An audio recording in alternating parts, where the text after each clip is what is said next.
Ce soir, c'est le retour du national et je voulais en profiter pour montrer à quel point c'est une division importante à suivre pour découvrir les futures pépites de la Ligue 1 comme de la Ligue 2. L'équipe, l'an passé, a sorti son 11 types des révélations du national, donc d'après eux.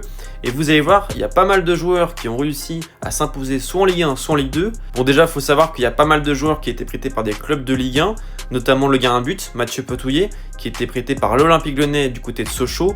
Il a fait une belle saison, mais ensuite a rejoint Al Hilal où il est doublure. En défense, on avait également 4 joueurs prêtés par des clubs de Ligue 1, 2 par le LOSC, Vincent Burlet et Ousmane Touré. Vincent Burlet était donc du côté du Mans, c'est un international espoir belge qui a été ensuite prêté à Reims en Ligue 2. Il n'a pas encore beaucoup de temps de jeu, mais c'est vraiment un bon joueur. Alors qu'Ousmane Touré, lui, est resté dans le groupe pro. À côté d'eux, on avait donc 2 joueurs prêtés par Rennes et Le Havre. D'abord, Ryan Bamba, qui était du côté de Concarneau. Pareil, il a fait une très belle saison, mais Rennes ne comptait pas sur lui et l'a envoyé à Nancy, où pour l'instant, il se débrouille plutôt bien.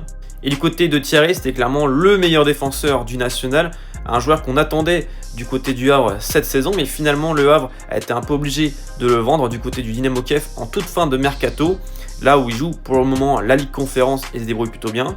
Au milieu de terrain, on avait un joueur qui était prêté par un club de Ligue 1, Ben Attab par Nantes, même s'il n'avait jamais joué chez les Canaries.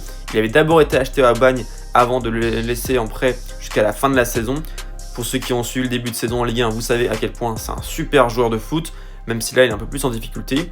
À côté de lui, Bernardo, qui lui a ensuite quitté Le Mans pour rejoindre l'OGC Nice. Pour l'instant, il n'a pas encore beaucoup joué en Ligue 1, mais s'est démarqué lors de la Coupe du Monde U20 avec l'équipe de France en inscrivant un magnifique coup franc. Et ensuite, Lucas Bretet qui lui avait fait le choix de partir du côté de la Belgique alors que le Stade Lavallois le suivait. Enfin, le trio d'attaque avec Giovanni Versini qui avait été prêté par Clermont, club de Ligue 2 à Châteauroux, où il a pour moi été la révélation du national. Et pour l'instant, c'est la révélation de la Ligue 2 avec Pau. Il est vraiment extrêmement bon.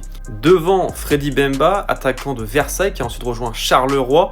Finalement, il a été prêté en toute fin de mercato à Guingamp, où il a marqué, je crois, pour l'un de ses premiers matchs contre Dunkerque, son ancien club. Malheureusement pour lui, c'est un peu plus compliqué puisqu'il vient de se blesser. Et enfin, Djaé, que l'équipe a décidé de mettre alors qu'il a peu joué en national et qui est toujours du côté de Dijon. Par le passé, d'autres révélations ont également confirmé par la suite. Hugo Ragobert, prêté par Lille à Dunkerque la saison passée et qui a débuté enfin avec les Dogs contre le PAOK en Ligue Europa. Antoine Mille, qui avait été très bon à Châteauroux avant de rejoindre Pau l'été dernier, le même chemin que Versini.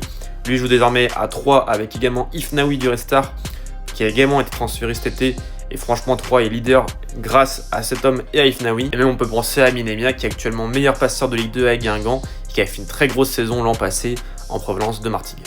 En tout cas, donnez-moi vos pépites à suivre en national en commentaire.